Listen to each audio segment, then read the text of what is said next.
Très ravi de vous retrouver sur le duel de ce dimanche. À toutes et à tous, bienvenue. De la République du changement et de la refondation sous Boni Yayi, le Bénin est entré dans l'ère du nouveau départ ou encore de la rupture avec aux commandes Patrice Talon. Nous étions très exactement le mercredi 6 avril 2016. Cela fait donc maintenant 6 ans que le Bénin est passé sous le contrôle de ce nouvel homme avec une nouvelle dynamique. Et qu'il vous souvienne que l'arrivée de ce président de la République a suscité beaucoup d'espoir et d'enthousiasme au sein de la population béninoise. Comment se porte donc le Bénin, tel que géré depuis 6 ans par le président Patrice Talon? D'où venons-nous et où allons-nous concrètement avec sa méthode de gouvernance? Voilà les grandes questions au cœur de ce débat. Et pour y apporter des éléments de réponse, je reçois pour vous sur ce plateau 2 acteurs politiques. Karim Goundi, bonjour. Bonjour. Vous êtes secrétaire adjoint à la jeunesse et aux loisirs au sein du Parti Les Démocrates. Merci d'être venu jusqu'ici. Merci beaucoup à ETL, merci beaucoup. En face de vous, Mathieu Koko, bonjour. Bonjour. Vous êtes membre fondateur du parti l'Union progressiste, l'un des partis qui soutient les actions du chef de l'État. Merci d'être venu jusqu'ici. Merci à vous. Et également, nos chers téléspectateurs ont le pouvoir de nous donner leurs avis sur le bilan du chef de l'État à travers sa méthode de gouvernance. Le numéro par lequel vous pouvez nous écrire est affiché à l'écran. Pas d'audio, encore moins d'appels, juste des messages en forme de texte par WhatsApp ou par SMS simple. Eh bien, le mercredi 6 avril 2016, c'était la liesse populaire un peu partout au Bénin et surtout au stade Charles de Gaulle de Porto-Novo, autour d'un homme qui prenait le contrôle de la gestion de l'État.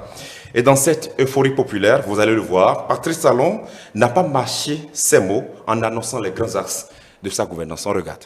Au plan économique et social, ainsi que de la jouissance des libertés individuelles, l'état des lieux n'est guère reluisant. L'urgence est donc aux réformes politiques, à la restructuration de l'économie nationale, à la reconstitution du tissu social en redonnant confiance à nos concitoyens et à la restauration de la crédibilité de notre pays. Certes, la tâche paraît immense, mais ce n'est pas œuvre impossible si les actions à entreprendre s'appuient sur une vision claire ainsi que sur les compétences et les atouts dont nous disposons.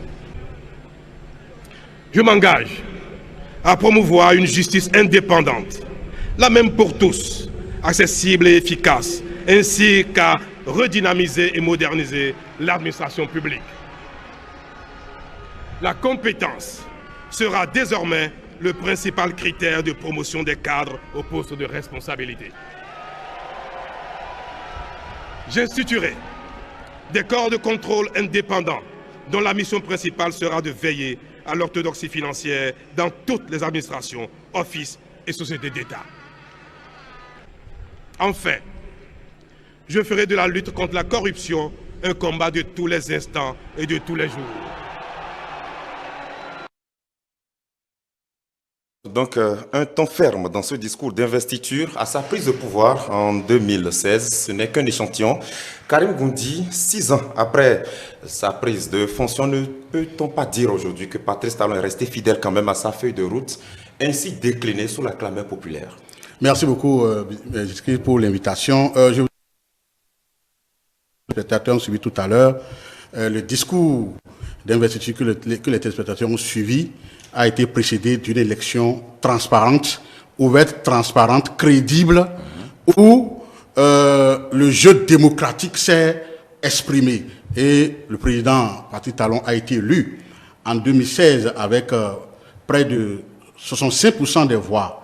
Et après son élection, il faut aussi reconnaître que le président Thomas Boni Yayi l'a donné le pouvoir pacifiquement et l'a souhaité bonne chance pour la suite de cette noble tâche qu'est la gestion d'un pays. Alors, après, j'ai suivi effectivement, en 2016, j'ai suivi ce discours-là. Quand il est suivi, j'ai suivi aussi les premières actions posées par le chef de l'État élu, le nouveau chef de l'État élu, et j'avais espoir que quelque chose allait être changé, mais malheureusement, par la suite, j'ai constaté que les paroles et les actes c'était ces deux fossés un peu ouverts et très profonds. Comme acte posé, comme marque de gouvernance que j'ai remarqué au début et j'avais espoir que quelque chose allait changer. C'est que j'ai senti, le président disait qu'on va mettre de la rigueur désormais dans l'administration et la pagaille va cesser dans l'administration. Effectivement, on observait quelques brebis galeuses dans l'administration publique et quand il est venu, on a pris espoir. En tout cas, moi j'ai pris espoir que, bon, voilà, quelque chose allait se passer. Mais quelques temps après, j'ai été vraiment déçu par ce que j'ai remarqué. Tout au long du débat, je vais démontrer qu'il a été détourné de cette route-là, de ce discours qu'il a prononcé. D'accord. Mathieu Koko, quel est votre constat? Est-ce que 6 ans après, vous le voyez constant dans sa ligne de départ? Merci beaucoup. Je dirais que le président Patrice Talon n'a pas changé. Le président Patrice Talon est resté fidèle à sa ligne de gouvernance depuis 2016. Pour ceux qui veulent vraiment le remarquer, ils l'ont remarqué. Parce que, si vous voyez, depuis 2016, sa manière de procéder, sa manière de construire n'a pas du tout changé. Je dirais donc aussi que le président Patrice Talon est resté fidèle à ce qu'il nous a promis. Quand vous l'observez bien, il a parlé tout à l'heure de la lutte contre la corruption, il a parlé de la promotion donc du capital humain basé sur la compétence. À travers donc la compétence. Il a parlé aussi d'une justice équitable et accessible à tout le monde. Quand vous observez ces chantiers, les chantiers qui sont ouverts depuis 2016 sur ces plans-là, le président Patrice Talon est resté fidèle à ce qu'il nous a promis. Il faut dire tout simplement que son plan envisagé peut ne pas être accompli à 100%, mais jusque-là, il est resté sur la bonne voie et la méthode de gouvernance qu'il a instaurée depuis 2016 est restée la même chose, il n'a pas lâché jusque-là. Donc je crois qu'on peut pour l'instant dire que c'est un président qui est resté fidèle à ce qu'il a promis dès son investiture pour son premier mandat. D'accord. On sait que Patrice Talon disait à l'occasion du débat de l'entre-deux tours avec Lionel Zinsou que le Bénin était la risée du monde, c'était en 2016. Aujourd'hui, avec sa feuille de route qu'il a déclinée sous la clameur populaire, lorsque vous le voyez 6 ans après, vous avez l'impression que le Bénin est devenu la référence du monde, Karim Goudi? Alors, je vais répéter ce que le président dit dans le débat d'entre-deux tours. Le Bénin est devenu actuellement la risée du monde et d'une manière négative. Et non la référence. Et non la référence, d'une manière négative. Comment? Oui, vous n'êtes pas sans savoir que le Bénin, on avait une marque de fabrique. On avait une marque de fabrique, c'est l'alternance au pouvoir. Ce sont les élections démocratiques, ce sont les élections ouvertes. Mais depuis 2019, on a constaté que on a fabriqué, on a mis une autre marque en place, c'est l'exclusion. Bon, on exclut, et quand on exclut, il y a souvent des violences pré- et post-électorales qu'on n'a jamais vues au Bénin. Et ce qui est malheureux, c'est qu'on a constaté qu'il y a des pertes en vies humaines. Et on a vu, comment on appelle, bien avant l'élection, un président qui nous dit, voilà, un parti d'opposition, ils auront des parrains pour aller aux élections. Et face aux caméras du monde entier, ça veut dire quoi? Ça veut dire que le Bénin est devenu un pays où ce n'est plus la loi qui donne les parrains à ceux qui veulent aller aux élections, mais c'est un citoyen, chef d'État fut-il, qui décide de donner le parrain aux gens. Donc le Bénin est devenu une risée. Le Bénin est devenu un pays où un professeur d'université peut quitter les cours en rentrant, on peut l'arrêter au bord de la voie sans convocation, sans rien. Vous voyez, quand on voit ça, c'est l'image qu'on rejette à l'international. Que une candidate à l'élection présidentielle quitte un meeting sans convocation, sans rien, on l'arrête sur un pont et on l'envoie, on la juge, on la condamne à 20 ans d'emprisonnement ferme. Je ne suis pas là pour commenter les décisions de justice, mais voilà l'image que nous essayons c'est-à-dire que le Bénin essaie de projeter à l'international et le Bénin est devenu vraiment, c'est vraiment dommage de le dire, parce que nous sommes sur une chaîne satellitaire ici, que le Bénin réellement est devenu une risée du monde.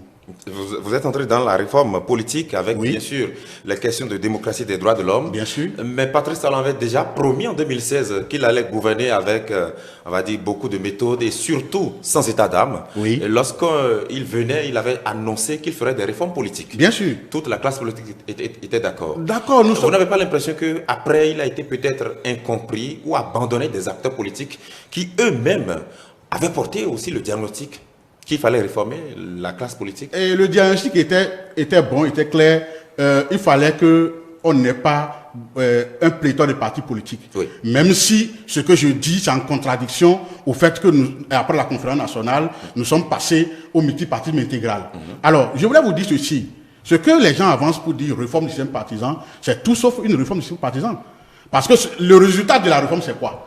Si le résultat de la réforme, c'est de faire des partis forts, le résultat de la réforme, c'est de faire des partis d'envergure nationale, alors, il y a déjà la charte des partis politiques d'il y a depuis 2001 qui a rectifié le tir. Je essaie de le répéter. L'article 7 dans l'ancien code et l'article 27 dans le nouveau qui dit déjà que un parti politique créé doit participer à 2 élections successives, locales ou nationales successives, pour exister. Lorsque vous ne participez pas, vous disparaissez. Vous disparaissez juridiquement. Alors, lorsque les gens me disent, ah oui, il y avait des désordres, et il faut créer, il faut diminuer le nombre de partis politiques, quand vous le dites, vous êtes contre le consensus qu'on a eu en 1990 après la conférence nationale. Parce qu'on a dit que c'est le multipartisme intégral. Et en même temps, le législateur a été très méthodique en mettant l'article 7 qui est devenu l'article 27 dans le nouveau code électoral. Lorsque permettez aux gens dans les familles, dans une famille, les gens peuvent créer 10 partis politiques qu'ils veulent, n'ont qu'à créer. Lorsque vous créez des partis politiques, mais on vous dit que vous devez participer à 2 élections successives. Si vous ne participez pas, vous n'existez pas juridiquement. Alors, ce que je voudrais dire simplement, les gens ont une courte mémoire, les gens peut-être ont une mémoire sélective. Lorsque la rupture est venue au pouvoir en 2016, mettez en application l'article 7 avant de faire même la modification pour ramener l'article 27. Le problème, c'est que tout le monde était d'accord qu'il fallait quand même évoluer, qu'il fallait marquer un pas de l'avant. Oui, mais l'article 7 déjà nous fait avancer. L'article 7 dit, lorsque vous n'allez pas à 2 élections, vous n'existez plus juridiquement. Si on faisait le point, je vous assure que ces partis politiques n'allaient même pas exister. Parce que c'est les partis qui vont aux élections. Tout ça pour dire qu'on n'avait pas besoin de faire la réforme, c'est ça? On n'avait pas besoin de faire la réforme. Ah, d'accord. On n'avait pas besoin de faire la réforme, mais il y a certaines parties de la réforme, comme le financement des partis politiques, qu'on pourrait trouver une loi pour faire. Mais on n'avait pas besoin de faire une réforme. Ça, c'est des stratégies qu'ils ont mis en place pour exclure les gens simplement. Est-ce que, voilà. M. Koko, on a prétexté de vouloir faire des réformes pour y introduire des vices, pour exclure des gens? Je vais revenir sur les réformes, mais je vais d'abord parler du fait que le Bénin était la risée du monde. Vous savez, monsieur Karim, c'est Karim? Bien sûr. Bien sûr. Quand vous étiez au pouvoir, oui, des partenaires ont quitté le Bénin. Ah bon? Bien sûr, le Canada. Ah bon? D'accord? Quand la FEPPA2... On va le permettre d'évoluer. Quand la FEPPA2 était venue, d'accord? Des bailleurs ont quitté le Bénin, juste à cause du détournement. Sur ce point, le Bénin était déjà la risée du monde parce que la corruption était devenue le modèle. Le Bénin était la risée du monde parce que vous savez pourquoi? La justice sélectionnait ceux qu'il fallait juger. Le Bénin était la risée du monde parce que, vous voyez, à partir d'un moment donné, le chef de l'État était devenu lui-même tout. En ce sens, le Bénin était la risée du monde. La corruption était pour vous, en réalité, la meilleure façon de gouverner. Quand des bailleurs mettent leurs ressources à votre disposition et que c'est très mal géré et qu'ils se fâchent et qu'ils prennent des pas du Bénin pour dire que tant que ce n'est pas clarifié, tant que ce n'est pas remboursé, tant que n'allons pas revenir, c'est en cela que le Bénin était la risée du monde. Je ne sais pas si vous avez compris. Non, mais à partir de ce moment, s'il vous plaît, c'est moi qui ai la parole. Non, c'est une contre-vérité. C'est moi qui ai la parole. Vous avez la parole, vous allez mais je vous dis que c'est une contre-vérité. Allez-y. Je vais vous démontrer tout à l'heure que c'est une contre-vérité. On peut avancer? Oui, allez-y. Alors, lorsque vous parlez des élections pour dire que exclusion, oui, personne n'exclut quelqu'un d'une élection. D'accord. Sauf des gens qui décident de ne pas aller aux élections et qui veulent bloquer le processus, personne ne vous permettra d'attendre. Vous avez organisé des violences et vous venez de le dire. Qu'il y a des violences post-électorales. Les violences post-électorales, qui les a organisées? Je n'ai jamais dit qu'on a organisé Mais vous les avez organisées, vous le savez très bien. Vous les avez organisés. Ce Ce que n'est vous pas... dites- Écoutez, ce que vous dites- laissez-moi Non, finir. non, attendez, vous dites des choses très graves. Non, non, Karim Vous Goudi, dites des le trucs problème, très graves c'est sur un que- plateau. Oui, oui, vous êtes en train D'accord. de prendre note. D'accord, je prends note. On vous voit mais, prendre mais note. il dit des trucs très graves. C'est vrai. Parce qu'il n'a pas c'est- de preuves de ce qu'il dit. C'est vrai, peut-être. Il n'a pas de preuves, ça, c'est une diffamation. nul n'a le monopole de la vérité. D'accord, allez-y, Très bien. allez-y. Donc, vous allez Allez-y. prendre note comme vous avez. Non, je commencé suis en train de déjà. prendre note, je C'est ça. prends note et vous- je dois le répondre. Je il y a pas vous de donnerai souci. la parole. Mais je lui dis qu'il est en train de diffamer. Bien, selon vous. Bien Oui, sûr, oui. selon vous. Allez, La là, il a méthode, diffamé. Mathieu la Coco, on y méthode va. du président Patrice Talon, par Oui, exemple, Oui. c'est de laisser les autres s'exprimer. Ah bon? Ah, bien sûr. D'accord. Vous comprenez. D'accord. Moi, je vais vous demander, Oui. et vous le voyez très bien, que lorsque vous décidez de ne pas aller aux élections, et que vous mettez des badauds dans la rue pour empêcher le processus, mais acceptez tout simplement qu'on ne vous laisse pas le faire ainsi. Vous avez parlé de la réforme du système partisan. Monsieur Jésus-Christ, s'il y avait quelque chose qu'il fallait faire depuis 2016 et qu'il ne fallait pas du tout perdre du temps dessus, c'était la réforme du système partisan. Vous avez dit que l'article On dit 7 souvent que c'est la fin qui justifie les avait moyens. déjà réglé les Est-ce que problèmes. lorsqu'on voit un peu les Ça n'avait résultats, réglé aucun c'était problème. ça ce qu'on visait? Je vais vous dire. On était parti de combien de partis politiques pour se retrouver aujourd'hui à peine 15 ou une trentaine de partis politiques. Une quinzaine, oui. D'accord? Et lorsque vous voyez très bien, la réforme a bien précisé que vous pouvez vous pouvez constituer autant de partis politiques que vous voulez. Personne n'a empêché quelqu'un de les constituer. On peut même revenir à 200. Mais la réforme dit si vous allez aux élections et que vous allez aux élections et vous ne mobilisez pas les 10% des voix sur le plan national, vous perdez tout siège que vous aurez déjà acquis au cours de ces élections-là. C'est une réforme majeure qui permettra à des partis, à des clubs électoraux, des partis de riches. Parce qu'à l'époque, en votre temps, ce que vous avez toujours voulu qu'on maintienne, c'est que celui qui a le plus d'argent a le plus de députés.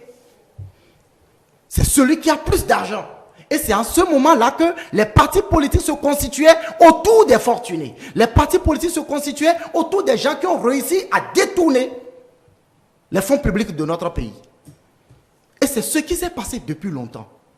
Mais si vous avez aujourd'hui votre sou, vous avez aujourd'hui tout ce que vous avez pu nous voler, et que vous n'avez pas 10% sur le plan national, et que vous vous contentez de votre électorat de paracou, pensant que ça allait continuer. Si ça ne peut pas continuer comme ça, ça déjà permet de construire des partis forts. Ça permet de construire des partis d'envergure nationale, au lieu de constituer toujours des partis qui sont des clubs électoraux. La réforme du système partisan est allée plus loin. Et il a voulu le dire de façon biaisée pour dire que cela pouvait se régler par une loi. C'est faux. Il a évoqué l'ancienne charte des partis politiques. Le financement des partis politiques. Oui, il a évoqué l'ancienne charte des partis politiques. Oui, mais le financement des partis n'a pas lu, politiques. il n'a pas lu. S'il vous plaît. Le Non, financement vous n'avez pas lu. Oui, s'il vous plaît, Vous c'est n'avez moi, pas lu. c'est moi qui lui pose la question. Oui, oui, c'est moi qui allez-y. ai la On y va, oui. Allez-y. Le financement des partis politiques, ce n'est pas le président Patrice Talon qui l'a inventé. Mais cela n'a jamais été appliqué. Cela n'a jamais été appliqué. Les ressources pour le faire, c'est ça qu'ils prenaient pour faire de la promenade. Ils se promenaient. C'est les ressources pour le faire. C'est ça qu'ils prenaient pour marcher en longueur de journée. C'est les ressources pour le faire. C'est ça qu'ils ont pris pour faire disparaître les soutiens de partout. Est-ce que je peux lui répondre maintenant? Non, s'il vous plaît. Est-ce que je peux lui Mais répondre? est-ce que Permettez, vous vous aurez avez le la- temps il nécessaire. a fait l'éduquer un peu. Vous aurez le Non, temps parce que là, nécessaire. il Non, a s'il vous fait plaît, prendre- Je vous le promets. D'accord, donc Et quand vous promettez-moi. prenez Je la vous le promets, parole, oui. D'accord. et quand vous prenez la parole, vous avez dit que vous êtes démocrate. Oui. Mais laissez-moi parler. Allez-y. Allez-y. Mais combien de fois vous m'avez déjà interrompu? Allez-y, allez-y. S'il vous Allez-y. plaît, un peu de respect. Allez-y. D'accord? Allez-y. Parce que vous avez dit des trucs. Non, s'il vous plaît. Non, attendez, Même vous avez si dit j'ai des trucs qui ne traitent pas. Quand vous aurez la parole, vous allez n'avez pas parler. dit des trucs. Allez-y, calmez-vous. Non, je ne me Vous calme êtes sur pas un pour ça. plateau. Vous êtes sur un plateau. Vous allez vous calmer. Mais vous parlez dans un marché. Parce que vous n'êtes pas. C'était dans un marché que Alors, vous s'il vous plaît, étiez. s'il vous plaît, s'il vous plaît. Mais parce que quand vous s'il vous parliez, plaît. vous Oui, avez oui. dit comme vérité. Alors, Vous s'il vous calmez. plaît, Parce que s'il vous vous plaît, criez, s'il vous criez, plaît. vous mentez. Alors, Karim Vous criez, Goudi, vous mentez. attendons-nous. Calmez-vous. Vous avez voir tout à l'heure. Oui, Oui, Karim je Goudi, m'étais. oui, entendons-nous. Oui. Je vous ai promis Oui. que vous aurez Oui, je le veux temps la parole. nécessaire. Je le laisse parler. Oui, non, vous êtes en train de l'interrompre. D'accord, il n'a qu'à aller. Parce qu'il dit des choses tellement graves. Oui, mais selon vous, Tellement grave. selon vous. Alors, Tellement nous allons grave. lui permettre de chuter. Alors, monsieur Coco, on va vous permettre de chuter en 1 minute avant qu'on ne retourne vers Karim Goudi. Merci. Je voudrais d'abord présenter nos excuses aux téléspectateurs pour ce désagrément-là. Mais il faut dire aussi que depuis un moment, moi je pense qu'il faut qu'on commence par apprendre à faire des débats d'intellectuels. On ne peut pas continuer à faire des débats comme si on était au marché où tout le monde parle dans le même sens. C'est à cause de ça que chacun a son temps de parole. Les autres pensent, il ne faudrait pas que d'autres pensent que c'est eux qui ont le monopole de la vérité et que c'est tout ce que les autres disent qui est vrai. Bon. Moi, je continue toujours de dire que pour les élections de 2019, pour les élections présidentielles de 2021, des individus ont organisé des troubles parce qu'on a vu la suite. On a vu des personnalités politiques qui ont été interpellées. On a vu des hauts responsables de partis qui ont été interpellés. Et ceux qui les ont interpellés, ils ne les ont pas interpellés juste parce qu'ils ont envie de les interpeller. C'est parce qu'ils sont impliqués d'une manière ou d'une autre. Et c'est pourquoi je continue toujours de dire qu'ils l'ont organisé. Et ce n'est pas ça une démocratie. Très bien. Et la charte des partis politiques, je parlais donc des réformes du système partisan. Oui. S'il y a quelque chose qui devrait être fait au lendemain de la prise du pouvoir par le président Patrice Talon en 2007, c'était la réforme de ce système partisan. Pour que ce ne soit pas toujours ceux qui ont réussi à voler la République, qui vont toujours continuer à voler des sièges au Parlement, qui vont toujours continuer à voler des sièges dans les conseils municipaux. Pour que ce ne soit pas ceux qui ont réussi à s'accaparer de ce qui revient à tout un État, qui seront toujours des leaders politiques. Aujourd'hui, nous sommes en train de voir clair dans le schéma politique et avec le temps, vous allez voir que ces réformes qui sont en train d'être opérées aujourd'hui et qui d'une manière ou d'une autre sont contestées ou sont acceptées par les uns et les autres, nous verrons dans les années à venir que c'est ce qu'il fallait pour notre pays et que le président Patrice Talon a vu juste et bon. Très bien. Karim Gauthier, vous avez la parole. Merci beaucoup. Je voudrais dire à ETélé, d'abord je présente mes excuses pour tout à l'heure, et je voudrais dire à ETélé que désormais il faudrait que vous puissiez inviter des gens qui peuvent faire le débat. C'est très important. C'est ce que nous avons fait. Des gens qui peuvent faire le débat. Non, attendez, je viens. C'est-à-dire quoi, oui. Non, attendez, je viens. Vous voyez, lorsqu'on invite des gens qui tiennent des propos régionalistes, vous voyez, lorsqu'il parle, il a parlé, il dit que vous comptez sur vos militants de Parakou, comme si le Bénin s'arrêtait. Je n'ai jamais dit ça. Attendez, vous avez dit Parakou. J'ai noté Parakou là. On a promis, vous avez promis de ne pas parler. Oui. Donc vous vous taisez quand je vais parler. On y va. Là, vous avez dit des trucs très graves. On y va. Vous avez dit des choses très graves. Lorsque vous invitez des gens, moi j'aurais voulu que vous invitez des gens qui pensent que le Bénin ne s'arrête pas à Cotonou. Qui pensent que Parakou, Djougou, Natengu, Kandi et autres là est aussi dans le Bénin. Lorsque vous avez des gens comme ça qui pensent que lorsqu'ils organisent une élection, ils peuvent exclure des gens, on organise des exclusions et les gens se manifestent. Les gens disent mais non, nous on a le droit d'aller aux élections. On dit non, vous n'avez pas le droit de manifester parce que vous êtes des sous-béninois. Je vous dis pourquoi il y a une exclusion. En 2021, déjà en 2019, la Cour constitutionnelle présidée par celui que vous connaissez a introduit dans le code électoral un document qui n'existait pas, qu'on appelle le certificat de conformité. Les archives sont là pour empêcher des gens d'aller aux élections. Des gens ont écrit de partout pour dire attention, ce que vous faites, c'est pas bon. Les gens sont restés mordicus sur leur position. Résultat, il y a une perte en vies humaines. Et vous êtes fiers qu'il y ait une perte en vies humaines. Des soldats ont tiré sur la population. On a vu les images un peu partout. Et aujourd'hui, vous pensez que aujourd'hui, moi je suis aujourd'hui, je suis de la 14e circonscription électorale. Je suis de Basila, Kopago, Waki. Si je dois être positionné quelque part, je suis de là-bas. Je suis originaire de la commune de Kopago. Alors, comment vous voulez que vous allez m'exclure et vous voulez que les populations de chez moi ne se soulèvent pas? Sois content, c'est-à-dire vous applaudissent. Alors que Kopago est aussi dans le Bénin. Vous dites qu'il y a eu corruption, que sous Bouni Yahi, c'est la corruption qui était la mode de gouvernance. Vous êtes sous un régime depuis 2019 où vous n'avez pas honte que le Bénin soit le premier pays où il n'y a pas d'opposant à l'Assemblée nationale.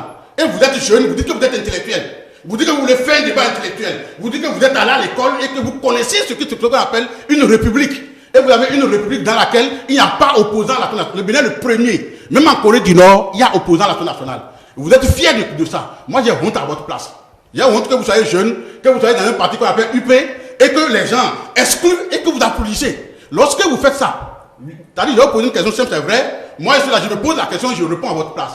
Lorsque vous soutenez un régime qui exclut les autres, alors que vous êtes jeune, alors que ceux qui sont au pouvoir aujourd'hui, que je prends le président Soglo, je prends le président Yahi, je prends le président Talon, c'est des gens qui ont déjà fini. Le Bénin nous appartient à nous. Lorsque notre président va venir, il va sentir impopulaire, il va exclure les gens, vous allez dire quoi? Donc, il ne faut pas, surtout ce que vous êtes en train de dire, corruption, ainsi de suite, lorsque Les partenaires vous envoient de l'argent et il n'y a pas de députés à l'Assemblée nationale pour poser des questions. Est-ce que vous êtes dans un pays géré par des gens raisonnables?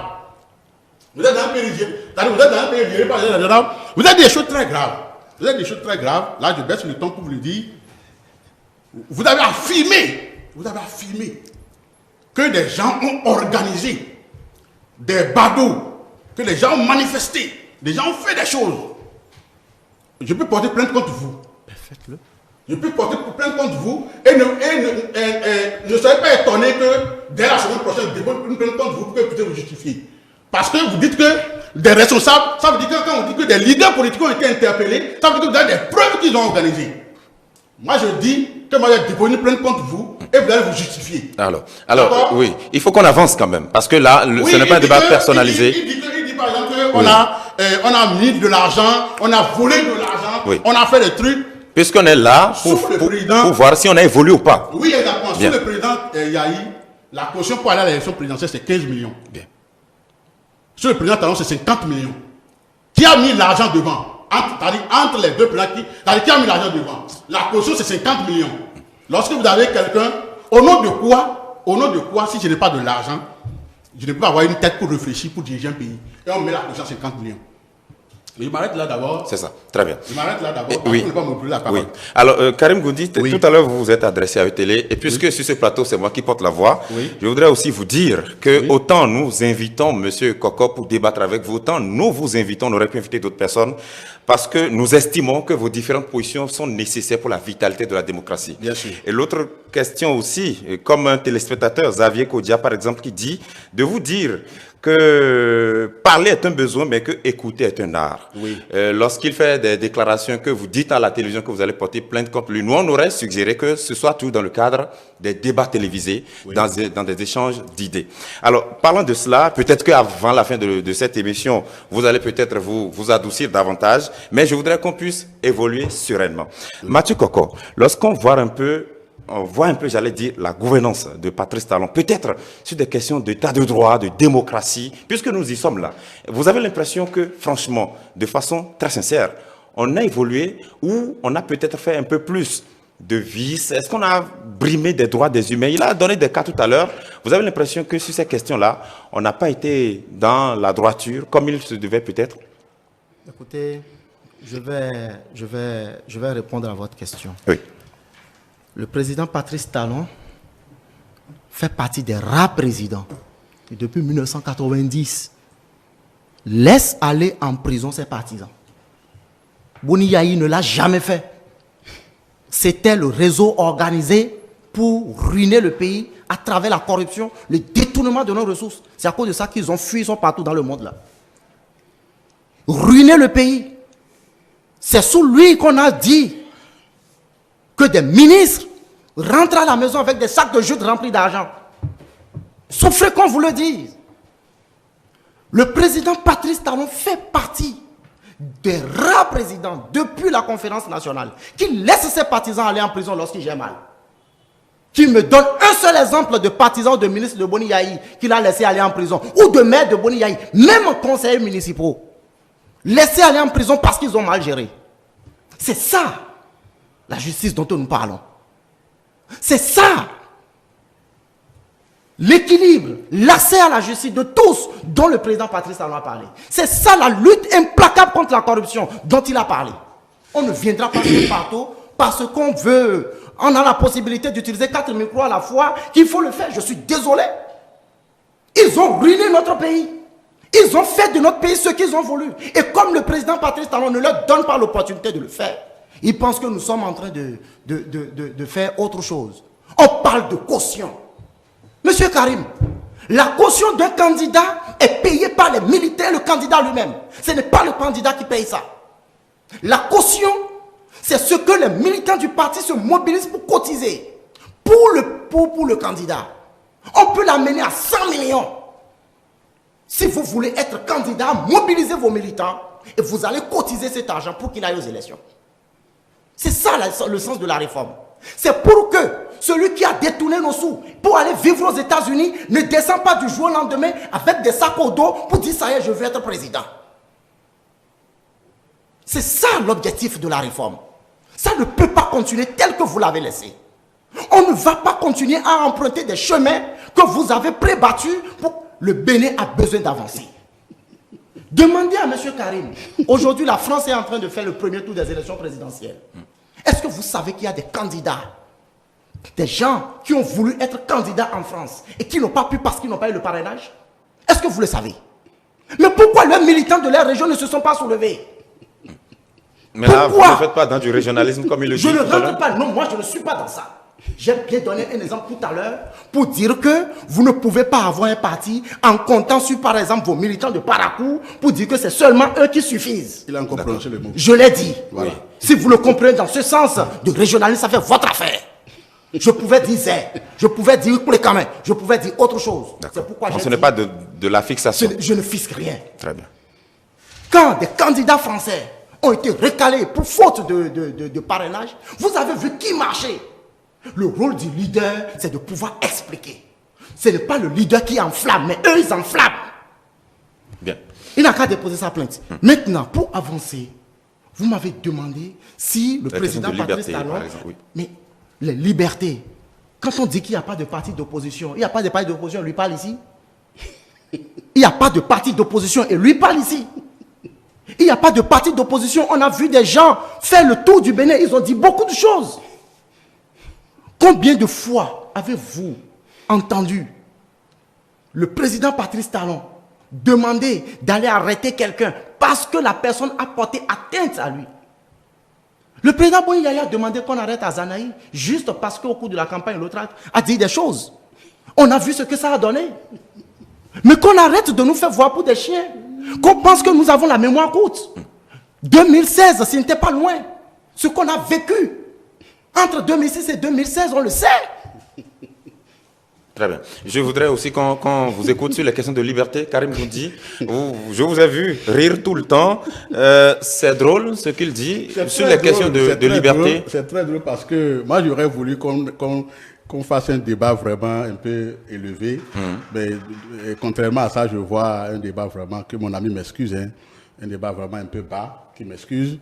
Parce qu'il ne s'agit pas de crier pour dire la vérité. Hein. Quand il y a une vérité, même quand on parle à voix basse, la vérité passe. Vous avez beaucoup crié tout à l'heure. Oui, parce qu'il a dit des trucs, il a encore répété par à coup dedans encore.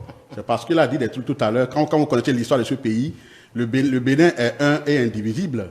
Vous voyez, le Bénin est un indivisible et on a toujours fait des débats depuis 1900, tout au moins depuis 1991 à l'Assemblée nationale, où le président Soglo n'avait pas la majorité de l'Assemblée nationale. Des débats étaient vraiment intellectuels, les débats étaient très bien. Bon, ce n'est pas ce qu'il est en train de dire aujourd'hui. Il traite tout le monde de voleurs. Tout le monde est voleur sauf eux. Mais c'est ça qui est bizarre. Et tout le monde est incompétent sauf eux. Alors que là, maintenant, ce qu'il est en train de dire, moi, je ne vais pas le répondre parce que je préfère répondre à votre question. Je ne vais pas le répondre parce que les téléspectateurs savent qu'il est en train de dire des contre-vérités, qu'il est en train de glisser sur la vérité, il est en train de dire des trucs. Parce que les gens souffrent là maintenant à cause de l'incompétence, à cause du fait que les gens ont mal géré, d'accord, ont mal géré la situation politique, la situation économique du Bénin. Les gens sont en train de souffrir actuellement. Je ne vais pas m'attarder sur leur souffrance encore pour que les gens puissent se faire ce truc-là. Alors, la situation des libertés. La situation des libertés, pour dire que c'est pas normal, j'insiste encore, que c'est pas normal que dans un pays démocratique, que un professeur quitte les cours et qu'il soit arrêté sur la voie sans convocation. On pouvait l'envoyer une convocation, il allait répondre à la convocation. On a vu ici des gens, c'est vrai, il y a certains qu'on envoie des convocations et ils ont quitté le pays. Mais d'autres ont répondu aux convocations. Lorsqu'il parle de la France, là, je ne sais pas pourquoi il fait une comparaison pareille. Il ne peut pas faire une comparaison pareille. Ce qui se passe en France par rapport au parrainage, ça n'a rien à voir avec ce qui se passe au Bénin. Au Bénin, c'est tout sauf, c'est de l'anarchie. C'est-à-dire ce qui s'est passé. Je le dis anarchie parce que je me base sur la Constitution de la République du Bénin, notre loi fondamentale. Je vous dis ce qui s'est passé réellement par rapport au parrainage. Quand en 2019, il y a eu élection, il y a eu un document qui a été introduit, il n'a qu'à me démontrer. Et je vais profiter encore pour lui dire ceci, jusqu'à la fin de l'émission, qu'il démontre, qu'il me sorte une disposition du code électoral que l'opposition n'a pas respectée pour ne pas aller aux élections. Le code électoral. La loi qui est votée pour encadrer ceux qui veulent aller aux élections. Il faut me sortir une disposition. Vous ne pouvez pas la sortir. Vous sortez une disposition et là on fera le débat que les opposants n'ont pas respecté pour aller aux élections. Pour dire que les gens, ils ont peur d'aller aux élections. Les gens ne savent pas faire la politique en réalité. Les gens sont là, vous voyez, vous venez dire tout ce que vous dites là, alors que sur le terrain, vous ne connaissez pas la politique. Parce que celui qui connaît la politique ne peut pas exclure. Lorsque vous connaissez la politique, vous n'avez pas exclu. Alors, pour vous dire ceci, pour vous dire que c'est la Cour constitutionnelle, présidée par celui que vous savez, qui a introduit, je répète encore, le certificat de conformité en 2019 pour exclure les gens faire un. Ce qui pourrait permettre aux gens d'avoir les parrainages. C'est vous qui avez parlé de parrainage en France. En 2020, 3 partis sont allés aux élections, 3 partis ont eu d'élus. Le protocole de la CEDEAO dit que le code électoral ne peut pas être touché en plein processus électoral, à 6 mois. Chez nous, là, ce que vous êtes, vous qui êtes en train de vous dire que vous êtes bloqué, vous êtes exemplaire, vous êtes tout là, c'est en plein processus d'élection des maires qu'on a demandé aux députés de repartir à l'Assemblée nationale pour produire des lois interprétatives, pour permettre aux chefs de parti, les 3 partis qui ont des trucs là, UPBA, FCBE, le chef de parti de nommer les maires pour empêcher les gens d'avoir des trucs là. Ça va être 2. Troisième chose, on a vu en 2021 un chef d'État faire une tournée au Bénin ici et dire que les démocrates auront de parrainage. Vous avez jamais entendu Macron dire que les opposants auraient de parrainage en France? Vous n'avez jamais entendu dans la tournée de Macron dire que... Donc sur la question de liberté, par exemple, parce qu'il faut qu'on évolue quand même. Oui, non, sur la question de liberté. Il faut qu'il me démontre qu'il est en train de faire une comparaison qui ne tient pas. Bien, vous l'avez déjà dit. Oui, maintenant, il faut qu'on avance sur les questions de liberté. Oui. Comment est-ce que vous voyez la situation? Est-ce qu'on a évolué ou pas? On a régressé. On a régressé, sérieusement régressé, parce qu'il y a des arrestations, il y a des procès politiques qu'on n'a jamais vus au Bénin. Procès politique. Procès politique. Comment? Quand on prend le cas de Rikia Madougou, c'est un procès politique. C'est parce qu'elle est candidate à l'élection présidentielle qu'elle a été arrêtée et qu'elle a été jugée. Je ne commande pas des décisions de justice. C'était ça le chef d'accusation? Bon, non, le chef d'accusation, c'était autre chose. D'accord. C'était autre chose. C'était que, comment on appelle? Vous savez que quand on veut noyer son chien, on l'accuse de rage? Oui, on l'accuse de rage, on fait ce qu'on veut. Vous le savez très bien que moi. Donc, sur les questions des libertés, il y a eu une régression.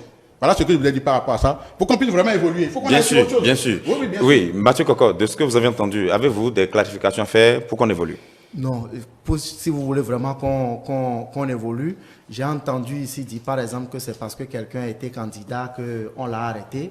Vous voyez, quand les gens disent des choses comme ça, nous on ne porte pas plainte, hein, on ne dit pas que c'est une diffamation non plus. De toutes les façons, c'est une affaire pendant devant la justice, donc moi je n'ai rien à dire là-dessus. De façon plus précise, il faut dire que la méthode de gouvernance que le président Patrice Talon a instaurée depuis 2016 et méthode pour laquelle il est resté fidèle jusqu'à ce jour, c'est une méthode qui permet au Bénin d'avoir des résultats concrets. Et ces résultats sont là et qui sont en contradiction directe avec nos prédécesseurs, qui sont en contradiction directe avec ce que le Bénin a connu depuis 1990. Et si on doit aller sur ce terrain, et que pour vous le dire, les exemples sont là et il y en a plein. Sur le plan du développement, par exemple. Sur le plan du développement, je vais vous le dire. Oui. La méthode du président Patrice Talon, vous comprenez très bien que c'est un président qui ne se laisse pas emporter par ceux qui sont autour de lui. Je vous donne des exemples de façon en contradiction avec le prédécesseur. Prenez la question des logements sociaux. Votre télévision, j'espère que vous faites des reportages un peu partout dans le pays. Allez à Lokossa. Voir ce que, du changement à la refondation, ils nous ont laissé en termes de logements sociaux. À Lokossa. À Lokossa. Ce sont des poulaillers. Parce qu'ils ont pris les sous, détourné les sous pour faire des marches. Ils ont détourné les sous pour aller séjourner à l'extérieur. Et je vais vous dire, en ça seul, quand vous prenez ça, vous allez voir que les résultats en matière de logements sociaux aujourd'hui, quand on part de la conception jusqu'à la réalisation, il y a une différence nette. Prenons le cas de l'énergie. Prenons le cas de l'énergie. Lorsque la méthode pour y arriver, c'est-à-dire par exemple que le chef de l'État, avec nos amis, ce à quoi on nous a habitués, c'est que le président de la République descend d'Azer. Je ne vais pas donner un autre pour qu'on dise que c'est du régionalisme. Descend d'Azer. Et qu'on dise que oui, il n'y a pas d'hôpital, il n'y a pas si. Demain matin, il revient, pose la pierre. C'est quand on finit de poser la pierre qu'on va courir pour chercher l'argent. Et quand on ne trouve pas l'argent, la pierre reste là. Et il y a tellement de ces gens de pierre dans le pays. C'est la même chose pour Maria Agreta. La méthode n'y était pas. Et les milliards étaient engloutis. Rentrés à l'entrée de la ville de Porto Novo, dans un bas-fond, ces gars, ils se sont arrangés pour engloutir des milliards. Et ils refusent qu'on en parle. Alors que dans ce même pays, avec une méthode bien organisée, le président Patrice Talon est en train de construire pour notre pays un parlement digne de ce nom. Et en moins d'1 an, prenez vos caméras, allez voir ce qui est déjà fait. Prenez vos caméras, allez voir ce qui est déjà fait. Donc, sur le plan du développement, regardez par exemple, je vais vous parler de la couverture en eau potable. C'est la méthode qui a permis d'y arriver. Regardez les cantines scolaires, c'est la méthode qui a permis d'y arriver. Ils ne vont pas nous dire le contraire que le président Patrice Talon, surtout, il a réussi sur les chantiers de développement, en matière d'infrastructure, en matière de renforcement du capital humain, en matière du soulagement de la vie des populations. Le président Patrice Talon, il en a mis le paquet. Et je crois que le fossé est très grand. D'accord. Si on a même une journée, ils vont tout juste dire tout ce qu'ils veulent, mais les résultats sont là et la population voit. D'accord. Lorsqu'on parle de la gouvernance d'un chef d'État, généralement ce qu'on regarde, c'est les indices de développement, peut-être de façon palpable, physiquement sur le terrain. Vous avez aujourd'hui des exemples concrets qui prouvent que le Bénin évolue, oui ou non, depuis 2016? Depuis 2016, le Bénin n'a fait que régresser. Au plan de développement? Au plan de développement, et considérablement. Je voudrais d'abord revenir sur, lorsque vous parlez de développement, je voudrais d'abord vous parler de la maîtrise d'abord de la production agricole, pour que les gens mangent à leur faim au moins. Je voudrais parler de l'ONASA, parce que tout à l'heure, il parle tout à l'heure, il a parlé de beaucoup de choses sans mettre dans des chiffres. Parce qu'il faut donner, quand vous dites couverture en eau potable, il faut donner le chiffre. Quelle est l'évolution? Il faut donner. Il ne donne pas, ça c'est un peu de la démagogie, d'accord? Moi je dis, pardon, lorsque vous prenez l'ONASA a été créé sous le président Kérékou et l'objectif était de stocker les produits vivriers, d'accord, et de faire de sorte que pendant la période de grande production, que les produits soient stockés et que après, pendant la période de soudure, essayer de stabiliser les prix. Quand le président Yahi est venu, il a compris que, attention, là, c'est vraiment important. Il a donné plus de moyens à l'ONASA et il a créé des boutiques au niveau de toutes les communes pour que la couverture en produits vivriers soit vraiment très grande. Alors, lorsque la rupture est venue, d'accord, ils ont dit, parce que j'ai écouté le ministre des Finances et de l'économie la dernière fois, j'ai beaucoup souri. Et lorsque ils sont arrivés, ils ont dissous. Et le ministre disait déjà le 22 février 2017, ils ont dissous le 22 février 2017. Le ministre disait déjà en juillet, je pense, 2021, à l'Assemblée nationale, que le gouvernement, en procédant à la liquidation de l'ONASA, a mis en place le 22 février 2017 une cellule technique de suivi, d'appui et de gestion. Et de gestion de la sécurité alimentaire. Donc, ça veut dire quoi? Ça veut dire que lorsque l'ONASA a été détruit, une structure a été créée pour poursuivre le travail que l'ONASA faisait. Alors, et par la suite, il a dit aussi que les cellules de veille ont été créées pour surveiller, ainsi de suite, pour que on ne soit pas surpris. Mais on se lève aujourd'hui, vous allez sur le marché, c'est la cherté de la vie, les produits sont chers partout. Vous allez dans un marché, le même produit a 2 prix différents, donc aucun contrôle du prix. Et le ministre vient, il nous dit que c'est parce que il y a eu les pays limitrophes viennent chez nous pour prendre de la production. C'est pourquoi chez nous, il y a... Où étaient les structures qui étaient mises en place là pour éviter que ceci arrive? Où était ça? Et en plus de ça, dans ce qu'il a dit, il a parlé de Burkina. Observez ce qui se passe sur le terrain. Allez au niveau des ponts péages pour voir le nombre de camionnettes qui quittent le Burkina avec de la tomate direction de notre marché. Ça pour dire que ce que le ministre a dit, c'est une économie de vérité.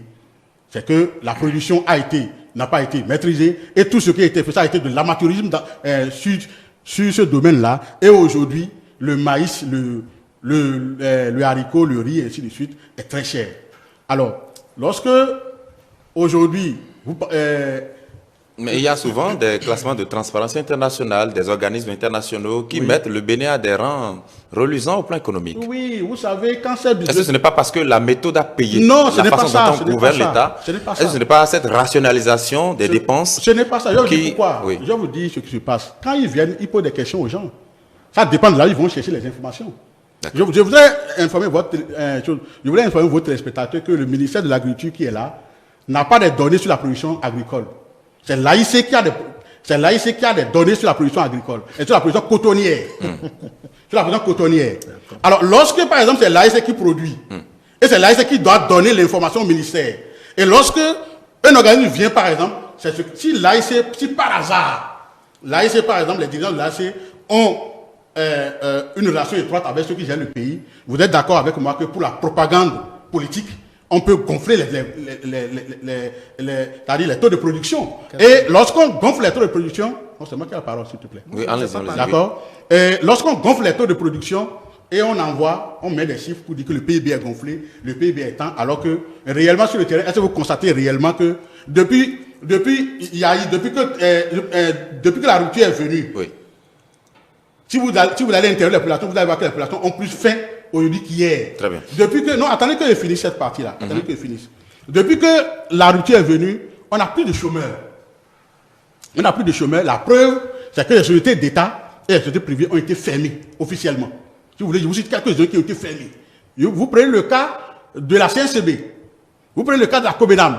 Vous prenez le cas de la FNDPT.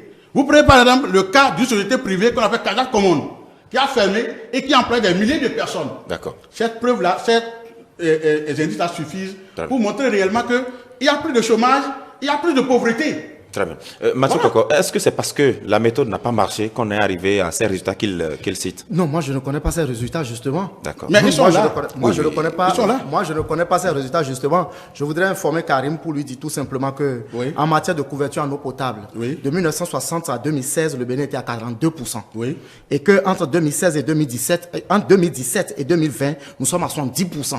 Ces chiffres, vous pouvez aller les vérifier. Vous pouvez aller les vérifier. Mais puisque vous avez l'habitude déjà de dire que ce sont des chiffres là, qu'on fait comment? Qu'on gonfle, donc on les gonfle. Quand vous donnez des chiffres... Non, s'il vous plaît, s'il vous plaît. D'accord. Allez-y. Excusez-moi. De toutes les façons, d'accord, à la date d'aujourd'hui, couverture en eau potable, ce n'est pas à discuter. Les régions qui sont touchées, les populations savent que depuis longtemps, ils n'ont pas eu de l'eau, maintenant ils ont eu de l'eau. Ce n'est pas ici qu'il faut en parler. Je voudrais revenir sur la méthode. Écoutez, je vais vous dire une chose. Les méthodes du président Patrice Talon en matière de gouvernance, ils le reconnaissent et ils savent que c'est l'une des meilleures. Personne ne reconnaît. D'accord?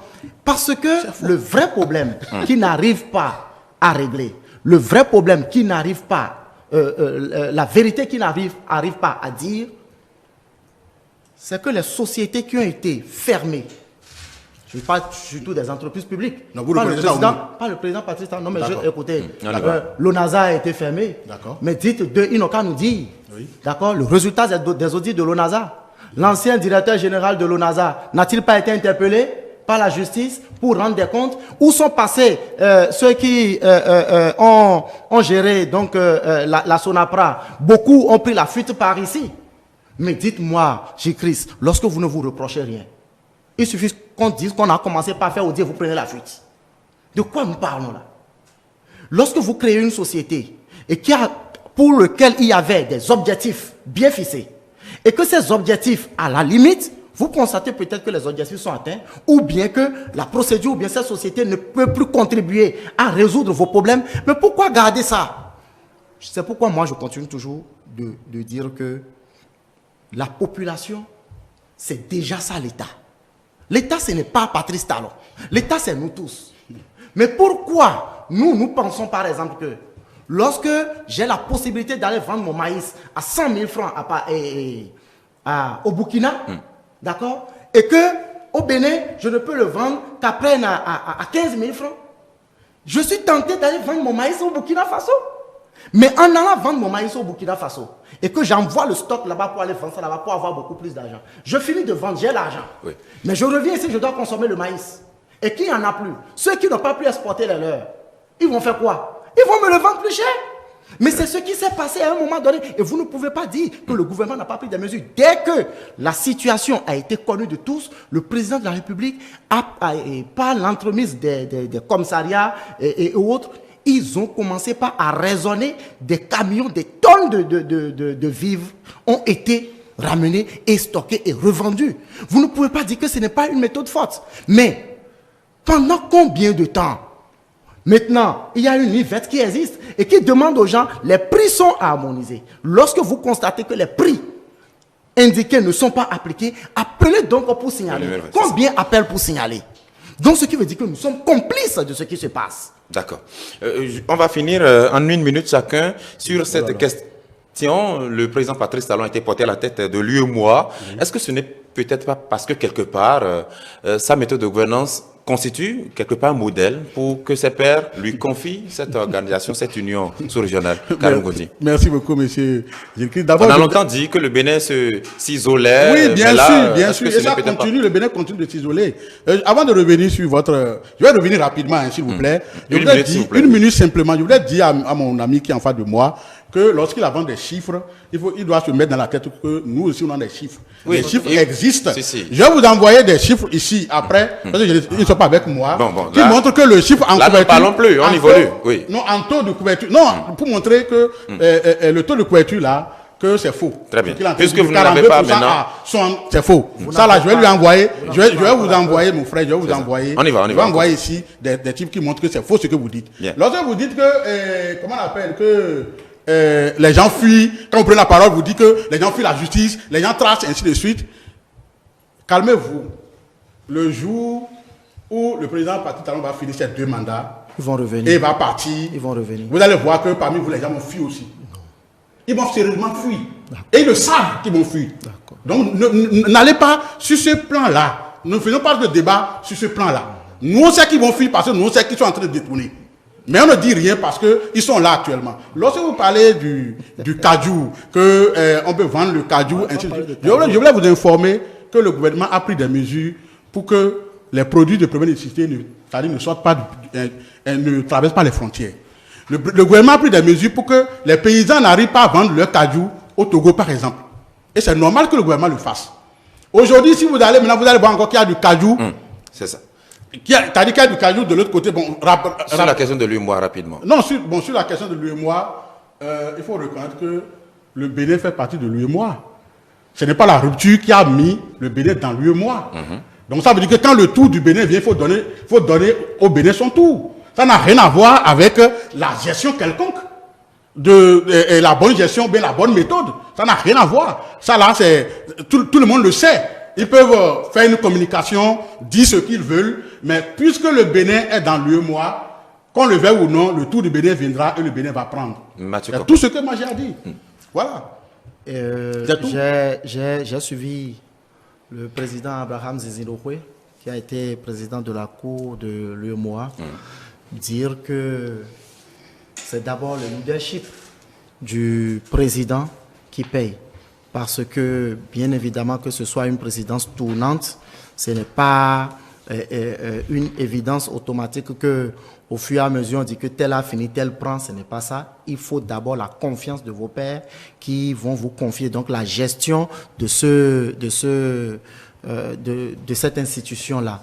Et je crois que si, à un moment donné, les autres présidents, la conférence des présidents de l'UEMOA font confiance donc au président Patrice Talon en disant que, bon, compte tenu des paramètres que les autres définissent à leur endroit, il peut gérer donc la présidente de l'Union de l'UEMOA. Oui. Nous pensons que c'est une satisfaction pour le Bénin, pas pour seulement le président Patrice Talon, c'est une satisfaction pour le Bénin et pour l'ensemble des pays africains qui sont membres de l'UEMOA. Merci infiniment à vous, Mathieu Koko, membre fondateur du parti l'Union progressiste. Merci infiniment d'avoir été sur ce plateau. Karim Goudi, merci, secrétaire. Tout à fait, c'est fini. Oh là là. Adjoint à la jeunesse et au loisir au sein du parti Les Démocrates. Merci infiniment d'être venu débattre avec nous.